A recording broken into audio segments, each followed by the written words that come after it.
saya nak buat projek light detection system. Apa barang yang saya perlukan? So jadi barang yang adik perlukan adalah sensor dulu.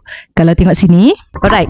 Ini adalah beberapa jenis sensor, light and color sensor. First kita tengok sini adalah LDR. LDR ni adalah light dependent resistor. Ini adalah sensor yang mengesan cahaya, sama ada gelap ke, malam, gelap malam pun boleh. Sama ada gelap ke, cerah ataupun sedang-sedang ke cahaya tu, boleh guna sensor ni. Seterusnya adalah light level. Kalau light level ni lebih kepada kesan cahaya ataupun tidak. Itu saja. Yang ini pula IR flame detector, maksudnya mengesan api. Kalau rumah terbakar ke. Dan seterusnya kita ada TCS 3200. Ini adalah color sensor. Kita nak detect color warna biru ke, hijau, kuning, gunalah sensor ni. So antara semua sensor ni adik nak guna mana satu? Tak, saya nak light-light yang ringan-ringan je.